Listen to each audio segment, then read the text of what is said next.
I just was not willing to live in a two-tier society where it's papers, please, to go about your ordinary life. Our government decided to go the complete other way and started criminalising people. It was the wrong thing to do, and they were told that right in the very beginning. I'd been threatened with arrest under the Serious Crimes Act and a £10,000 fine. I could sort of feel my heart beating that they might recognise me. This acute emergency period, for now, is over, but the long-term impact is really just beginning, so we have to be completely vigilant about it.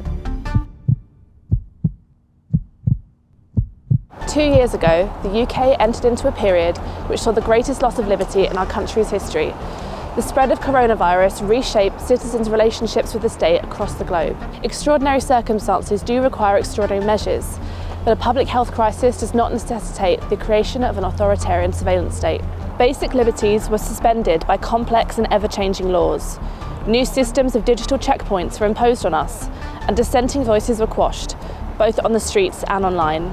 There is no question that governments had to respond to the emergence of a dangerous novel virus and take steps to save lives. But no government should be given carte blanche to act as they please, bypassing Parliament and shielding themselves from scrutiny. Big Brother Watch has been pushing back against the worst excesses of government, the police and Silicon Valley. With the help of our supporters, we've had huge victories. As coronavirus cases began to rise in March 2020, the government rushed out a power grab in response, the coronavirus bill. While parts of the bill were reasonable and necessary, they were bundled together with enormous powers over gatherings and premises, suspended elections, reduced safeguards on surveillance powers, and gave police the power to detain anyone who they regarded as potentially infectious. The government wanted these powers to remain in force for 2 years without any chance to review or adjust them. The coronavirus bill was published, and with the intention of passing it just 3 days later, over 300 pages of the most extraordinary powers this country has seen in peacetime, with huge erosions of civil liberties, pausing elections, detainment and arrest powers for pretty much anyone, relaxing of rules around sectioning people for mental health reasons. The atmosphere was extremely sombre. I stood there with the bill in my hand, saying on any page there was something that deserved serious debate you could object to. And while I was waiting to speak, I saw on social media that the Prime Minister had announced the first lockdown. So it was in that spirit that I made my speech about heading towards a dystopian society, and I'm afraid I was proven right. So the Act wasn't actually used to lock us down at home. That was a Public Health Act 1984, appropriately. But yeah, it was just a horrible time thinking about what was expected to be coming, knowing we were passing such an authoritarian act with really next to no scrutiny. Awful. This enormous range of powers. I mean, every time I dip into it, I find some objectionable power.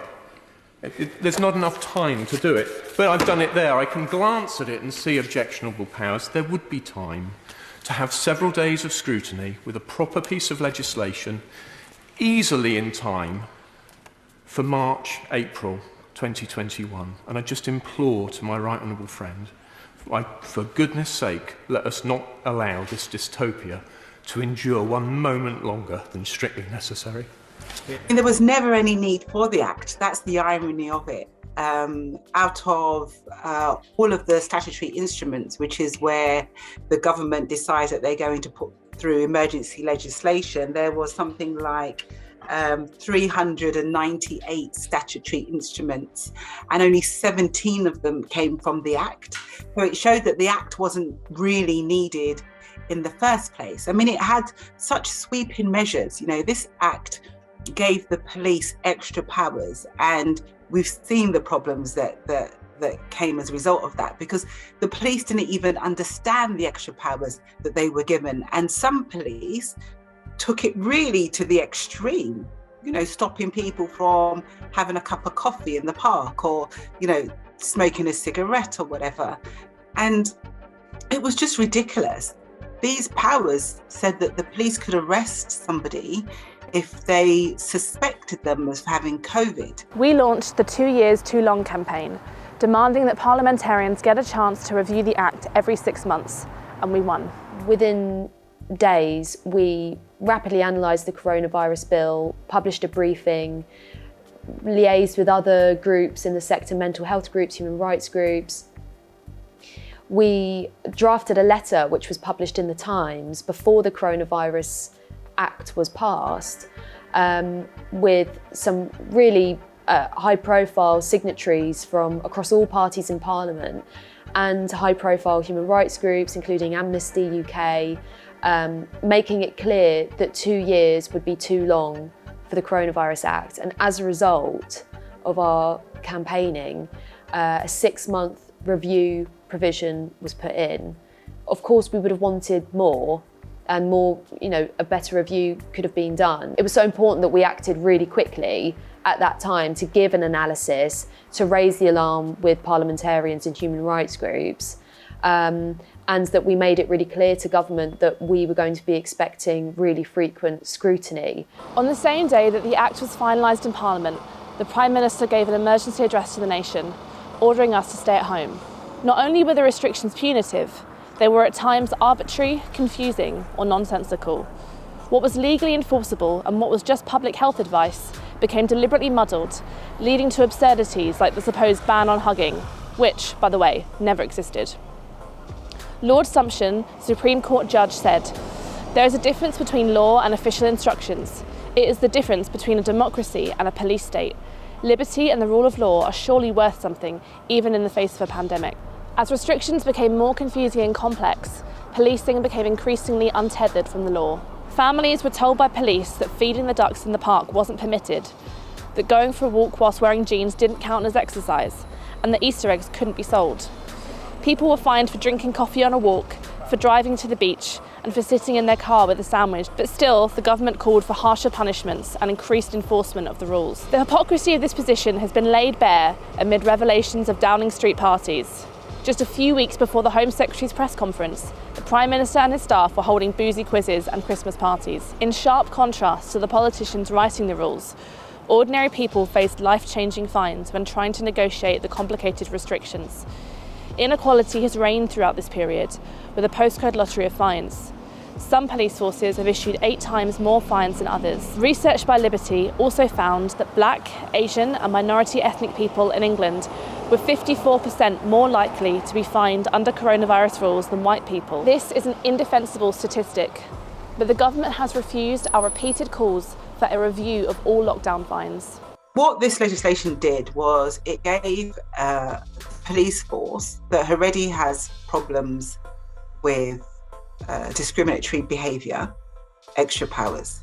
We saw anything from police vans driving over empty fields with sirens blaring, telling people to go home, police cars going into empty residential streets late at night, blaring their sirens, telling people to go home who were at home. People being fined for doing food shopping or going to buy a bottle of wine because it wasn't essential, even though it very much was during that time. We saw so much, but also, of course, police were empowered for the first time, I think ever, to arrest people and fine people purely for being outside or purely for being at a protest. In fact, for some people, protesting against these restrictions. It's the greatest enlargement of police power we've ever seen in this country. And it was really important that Big Brother Watch very closely monitored that, and other groups like Netpol, and we reported every month on how those policing powers were being used. And we did lots of freedom of information requests. I was extremely concerned about policing across the country during the crisis. I have to say, Thames Valley Police I thought were very good, my own police force, I did think they were very good. But things like the use of drones against the public, and the 2 ladies who drew police attention because they had a coffee on a walk, crazy things. And the fact that policing of a press conference happened. The Prime Minister announced measures and then they were enforced before the law had even come into place. So I was extremely concerned about that. I mean, I think those are the ingredients of a police state, to have ministerial diktat enforced by the police with enthusiasm, without law having been passed. Absolutely extraordinary, and not the only breach of the rule of law which happened. So I found that very frightening, and I think that it should be a salutary lesson to us all that actually we do now live in a society that is sufficiently comfortable with collectivism and authoritarianism that such things could happen while I'm going to continue being an old liberal. The serious confusion between what was illegal and what was just government guidance meant that many of these fines and prosecutions were unlawful. Since the first days of lockdown, Big Brother Watch has been investigating how the police were using their COVID powers. We uncovered the unlawful prosecution by West Midlands Police of a teenage boy, triggering the Crown Prosecution Service to launch an unprecedented review of charges under lockdown laws. Over 803 people have had their charges dropped under this review. In fact, 100% of charges brought under the Coronavirus Act were unlawful. Schedules 21 and 22 were responsible for this appalling rate. We briefed MPs on why these schedules needed to go, and they listened. Broad police powers under Schedule 21 to detain potentially infectious people have led to unlawful prosecutions 100% of the time. This act is a blanket of draconian powers that this government has wrapped itself in. This is as unprecedented as it is unacceptable. I unfortunately will have to vote against the government tonight in order to protest Schedule 21 and also Schedule 22. The government relented and scrapped these draconian provisions last year after continued parliamentary and public pressure. You know, it went from a couple of £100 up to £10,000. Who's going to be able to afford a £10,000 fine? But this is everything that was contained in this really warped bit of legislation that gave this government unprecedented powers and put my constituents in Brent through enormous unnecessary stress. For example, there was a homeless man who was arrested for being outside of his home despite not having one. There were a few cases of that. Young people that were way over policed and criminalised just for speaking at protests, for example. And we made sure that those people were fixed up with legal support. I'm Patrick Ormerod. I'm a criminal defence solicitor at Bindmans. During the pandemic, I've acted for numerous people subject to enforcement under the regulations, including homeless people, students, protesters, people mourning the death of loved ones, and people subject to the brutal hotel quarantine regime. We walk over to the police station because you ain't going to get my name and address off me for a non-criminal offence. Right, okay. Well, I can ask you for your name and address, and if you refuse to do that, that's so be it. Keith Neal was a homeless man who was out during the original lockdown, helping his key worker friend by taking her car for an MOT test. He was approached by police community support officers and asked to explain why he was out in public during the lockdown, and asked for his name and address so that a fixed penalty notice could be issued. Mr. Neal refused to give his personal details or to explain why he was out during lockdown. Subsequently, the community support officers called police constables to come and help them. They again asked Mr. Neal for his name and address. He refused to give them. He was then arrested and prosecuted under the coronavirus regulations for leaving home without reasonable excuse and for willfully obstructing a police officer in the execution of his duty. At Newport Magistrates Court, he was acquitted of the offence under the coronavirus regulations because he had a reasonable excuse, because he was helping his key worker friend get her car MOT tested, and because he was homeless and the offence didn't apply to homeless people. However, he was convicted of willful obstruction of a police officer for not giving his name and address so that a fixed penalty notice could be issued. At his appeal, by way of case stated in the High Court held that there was no common law duty to give police officers your name and address, applying the famous case of Rice and Connolly. It also held that there was no express duty in the coronavirus regulations for a person to give the police their name and address. It further held that a duty could not be implied into the regulations because the legislature had decided against putting an express duty into the regulations, and a court should be very slow to imply police powers into regulations when they haven't been included by the legislature. The court also stated that the right to a fair trial protected by Article 6 of the European Convention and the right to a private life protected by Article 8 of the European Convention were engaged in Mr. Neal's case. Keith's case was important because it confirmed the position in Rice and Connolly that there's no duty under the common law to give the police your name and address when asked. It's important to consider what the case doesn't mean, and what the case doesn't mean is that people won't be arrested when they refuse to give their police details.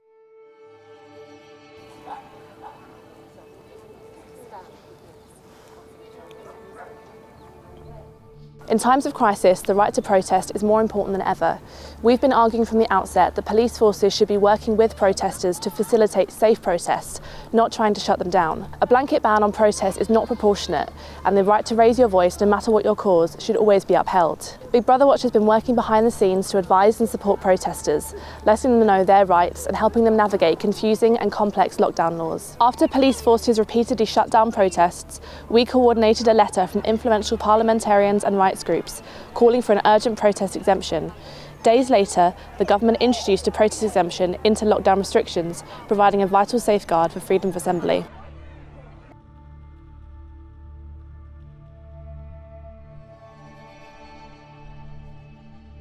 I'm Anna Burley and I'm the co-founder of Reclaim These Streets. We started it sort of about a week after Sarah went missing.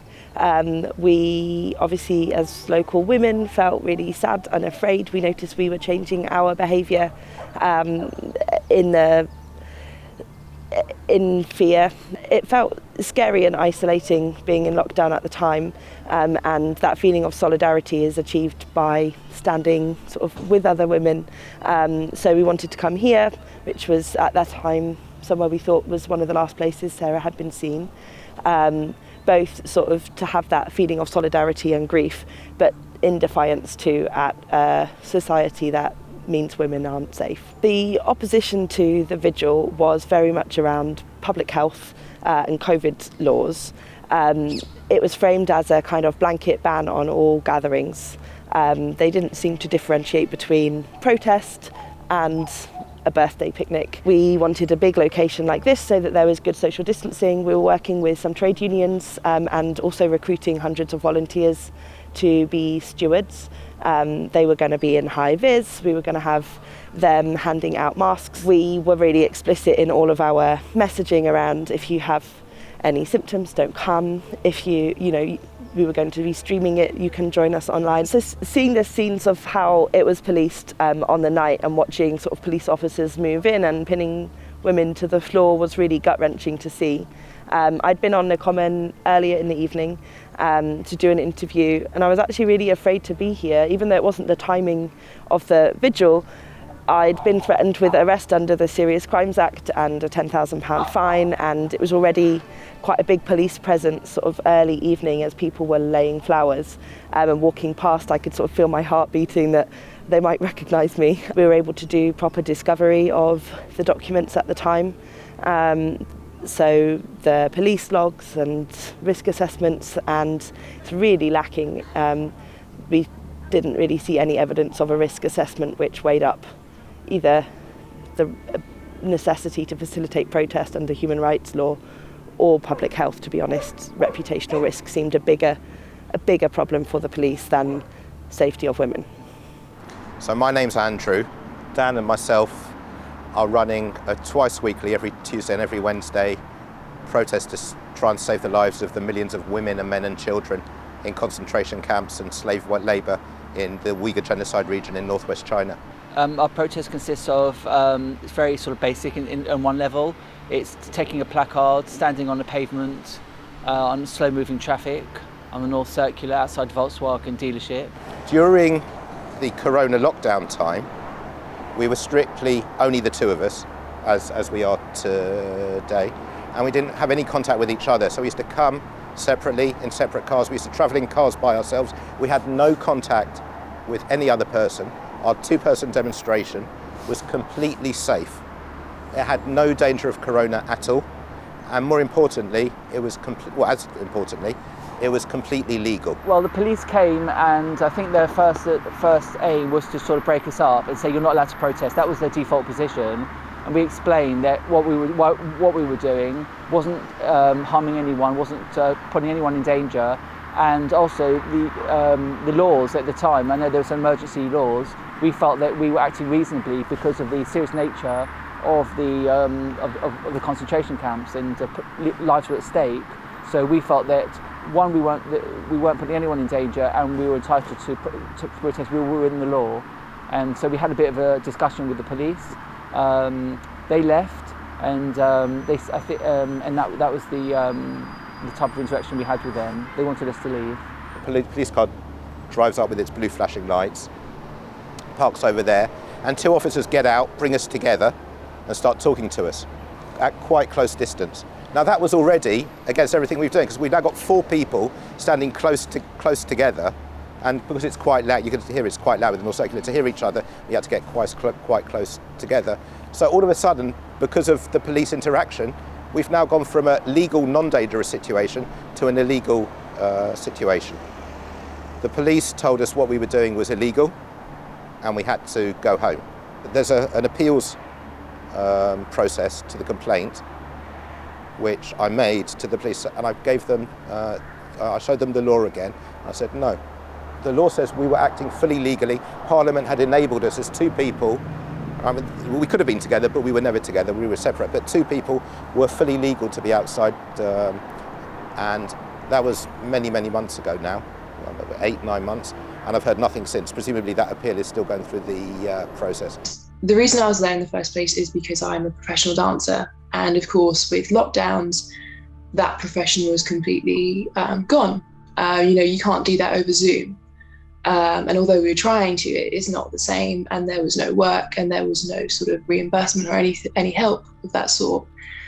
And along with that as well, there was a definite loss of creativity happening. And so I spoke at this protest during the second lockdown, in the 4-week lockdown. And at that point, it was quite clear already that there wasn't really going to be much help for the kind of creative arts and things, and it wasn't going to be sort of nurtured again, and it was more just disappearing, like more and more. Within about 1 to 2 minutes, the police from the vans had circled around the bench and were dragging me away. And so 2 of them took each of my arms and walked me towards the police van. And I was speaking to them, asking them why I was being arrested and things, and saying that I would comply and things, and not resisting them because I was already really fearful of them. And they didn't speak a word to me. They didn't tell me why I was being arrested. They didn't read me my rights. They didn't search me. I just didn't know what was happening at all. And I kept asking them as well why I was being held there, and they wouldn't tell me. They wouldn't explain it to me. They wouldn't say which law I'd broken or was accused of breaking. At one point, I sort of started to gather it when I heard a conversation between one of the out-of-unit officers and the custody officer saying that I'd stood on the bench holding a megaphone, and that was why I'd been brought in. That was it. That was all I knew. At this point, there was no mention of the Serious Crime Act. There was no mention of organising, nothing. They also thought that I was underage because one of the protesters had shouted after when I was being arrested, saying, "Why are you taking a 17-year-old girl?" I don't know why she thought I was 17. I was 19 at the time. But they thought I was underage. And because I was confused and I didn't know what was happening and I didn't answer them because I declined to when they asked for confirmation of this, they had reason to assume that I was underage.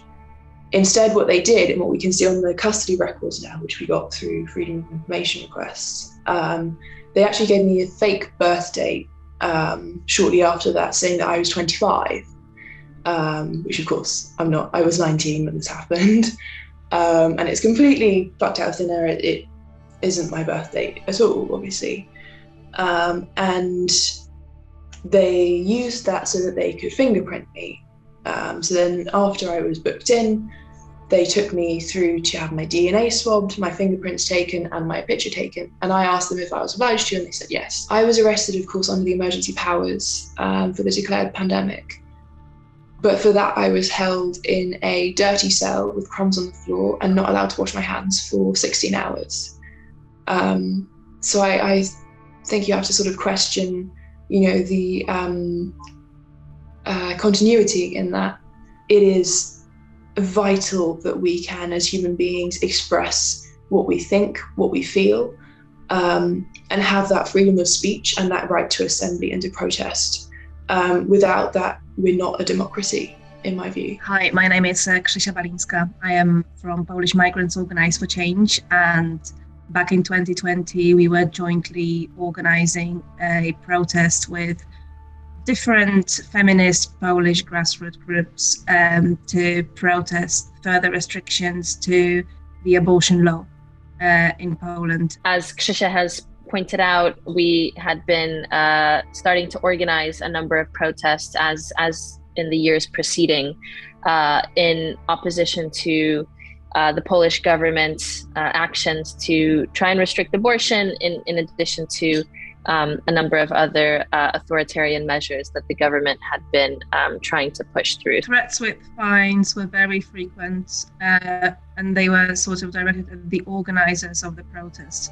And they kept repeating that it would be quite a large amount. So the amount of £10,000 fine kept being heard over and over.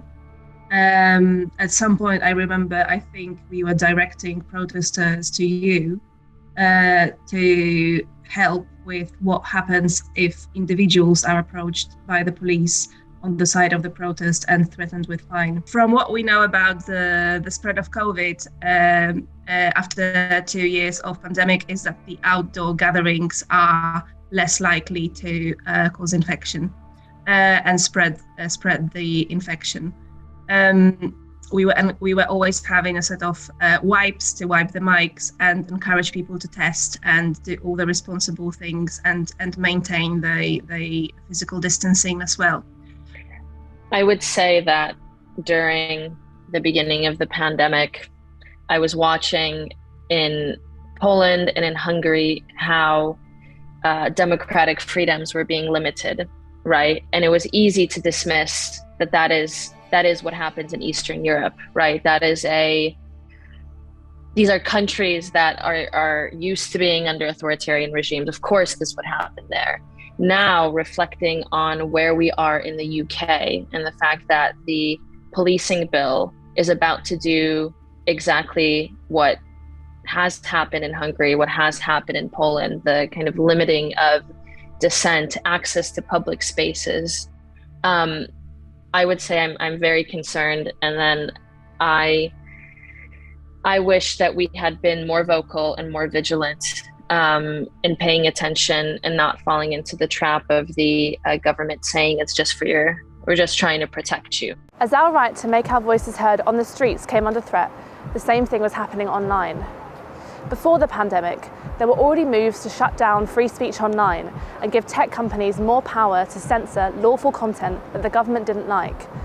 But over the past 2 years, this has been rapidly accelerating, with social media giants having more power than ever before over what can and cannot be said online. In a pandemic, scientific discovery and analysis moves at a fast pace. It is essential that ideas, evidence and criticism can be shared and discussed. Social media platforms are not qualified to decide what constitutes the truth during a public health crisis. We wrote to social media giants and the government, telling them to uphold free speech online during the pandemic. And we're fighting back against the censorious online safety bill that would cement this relationship between Silicon Valley and government ministers. The pandemic has been a watershed moment for censorship in the democratic world, not only Britain, because it suddenly became justified in some people's minds, certainly those in power, to censor speech for people's safety, not necessarily speech that was unlawful. And that could be anything from David Davis's speech at our conference event when he gave a very powerful view on the effectiveness of COVID passes. Are vaccine passports illiberal, demanding that we as an ordinary British citizen produce our papers to do something which is normal in our daily lives? They're also actually deceptively dangerous. They will have the opposite effect to that which is intended. Which was banned from YouTube until we fought back. Or it could be women talking about changes to their menstrual cycle after receiving a vaccination. All kinds of topics that fell in the crosshairs of censorship. And at the same time, we saw that the government started a very secretive, basically censorship unit that liaises with social media companies, asking them to take stuff down from the internet in relation to coronavirus. These are extrajudicial requests, so presumably this is lawful content and lawful speech that they wanted really scrubbed from the internet. I mean, that is really seriously Orwellian territory when you have the government using private foreign companies to censor their own citizens for perfectly lawful things that they say. We were asked to sacrifice increasing amounts of privacy under the banner of public health. But this isn't a zero-sum game. Respecting the population's medical privacy is critical for public trust, and public trust is never more important than during a pandemic. From unscientific temperature checks to cameras that monitored social distancing and wearable tags that tracked workers' movements, health surveillance was rolled out at a dizzying pace, with private companies benefiting from the creation of a biosurveillance society. Emergencies often lead to a massive expansion of surveillance and an erosion of civil liberties. And in the aftermath of 9/11, the mass electronic surveillance network was born, which Big Brother Watch has fought against for well over a decade and occasionally won. After the pandemic, we saw an extraordinary expansion of the surveillance state into new areas. In April 2020, the government started to promote the development of its new contact tracing app, one that would hold a centralised record of the contacts an individual had made. This would be a disaster for privacy and public trust, and totally an unnecessary collection of sensitive data. We, along with other rights groups, technologists and privacy experts, pushed for the app to be decentralised in order to allow the app's users to control their own data. After huge public pressure, the government and NHSX U-turned and released a decentralised app. This is something you were expected to use every time you went to any public building, whether it's a pub, restaurant, library, school, university, workplace, and all kinds of places. So you could build a very detailed map of where someone had been, potentially with whom, through this app, and that data was going to be available in a centralised store. The security and privacy risks to that were totally unacceptable, and we fought back very hard. And so eventually the decentralised app was published, where you didn't have quite the same privacy and security risks. But we also challenged the notion that it should be compulsory, and we also took legal action around the data protection responsibilities as well, because they were really lacking. And unfortunately, during this process, we saw that a lot of people, that there was a lot of data leakage, people being exposed to scams or harassment and all sorts, really, as a result of the fact that people were expected to hand over their contact details pretty much everywhere that they went. But the government's obsession with app-based solutions didn't stop there. In as early as April 2020, the then Health Secretary Matt Hancock suggested that the government was exploring immunity passports for people who had recovered from coronavirus. The idea was roundly criticised by medical experts, but with the advent of the vaccines, the idea reared its head once again. COVID passes are the dangerous merging of digital ID cards and intrusive health checks. They shut people out of society and hit marginalised people the hardest, who have less access to healthcare and technology. COVID passes was going to create a two-tier country where, you know, if you had a COVID pass, if you'd been vaccinated, then you can go about your business, enjoy life, go to the theatre, go to the pub.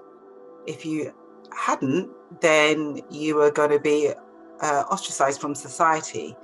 And we're supposed to be about bringing people together, not excluding people in the country, in the UK. That's not what we're about. So COVID passes were a bad idea.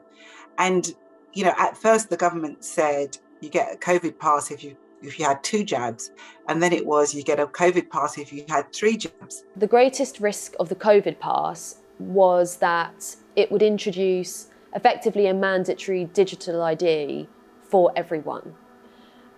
And additionally, that it would have sensitive health data on this pass. The COVID pass would allow people to be sorted into acceptable and unacceptable. People who could have certain jobs, people who couldn't have certain jobs, people who could go into certain venues, people who couldn't go into certain venues. As we saw in other parts of Europe, even people who are allowed out of the house and people that effectively have to be under house arrest, as we saw in the disgraceful lockdowns for the unvaccinated in Austria. Well, to discriminate in our society between people based on medical status is a profound invasion of people's privacy. And also, of course, it's discrimination. We've put a lot of effort in this country into treating people equally. So to require people to demonstrate their medical status in order to go about quite ordinary aspects of life, like even just going to a football match, is a profound kind of discrimination that I'm opposed to. It's also a kind of discrimination which we know would be more applicable to ethnic minorities, for example. Now, I'm pro-vaccine, but I recognise that people should have bodily autonomy, that they should be entitled to decide whether they have a vaccine or not, and you know, without adverse consequences for them in life. And crucially, they shouldn't have to tell other people what choice they've made. It should be a private matter. We have been pushing back against these plans since they were first suggested, in the media, in Parliament, on the streets and in the courts. We launched legal challenges in England and Wales. We were incredibly vigilant about the risk of COVID passes and mandatory vaccination laws since the beginning of the pandemic. I remember writing in our April 2020 report, I think it was, for the first time about this notion of a health pass. We put a lot of investigative capacity on looking into contracts that were being dished out for COVID passes whilst ministers were saying that there were no plans. We were actually finding that there were contracts, there was public spending, and these COVID passes were actually being made. By April 2021, we published a report called Access Denied, where we exposed all of the contracts that we found. We gave a thorough policy analysis of whether these COVID passes would actually work and what the human rights and equality risks were. When the government announced that they were going to pursue COVID passes, we launched a crowdfunder and sought to build the biggest campaign fund that we've ever had to make sure that we could put huge lobbying resources, investigative capacity on this campaign, and also that we would bring a legal challenge ultimately if we had to, and which we did.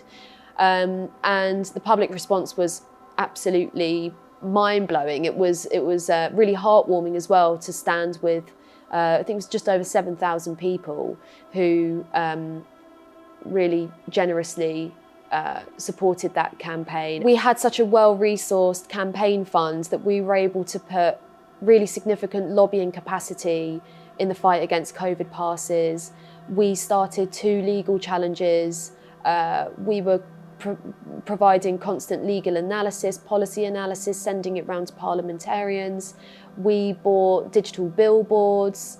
We had giant billboards around main roads in North London and also in Northern Ireland.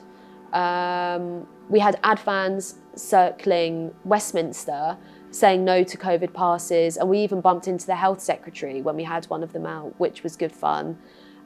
We just absolutely took the fight to the government, made the case and won. Alongside campaigners, parliamentarians of all parties and our amazing supporters, we have forced the UK government and the devolved administrations to roll back their discriminatory and ineffective COVID pass systems. We've won a lot of victories over the last 2 years. but the legacy of the pandemic will be hard to shake. It's left us with a government that is even more comfortable with expanding police powers, crushing protest, clamping down on free speech online, and introducing a papers please society. They're preparing to introduce ID cards for the internet and for voting. Freedom of assembly is under threat from legislation that seeks to prevent noisy or annoying protests. The online safety bill will strengthen the hand of tech giants who are already addicted to censorship. And there are plans to strip back human rights law that helps us challenge all of these draconian proposals. The pandemic has made it that bit more difficult to push back against the tide of digital ID and biometrics. The problem is with these technologies is that they are so often used to sort people into different categories of deserving and undeserving, people who can have access and people who can't have access. They're used for surveillance, they're used sometimes for discrimination, whether it is by bouncers or bosses or on borders. And for that reason, we need to remain really sharply focused on this forthcoming threat of mandatory digital ID. The price of freedom is eternal vigilance, and we won't stop fighting for a free future. This government still has many authoritarian plans coming down the tracks. Join us now and help support the fight back.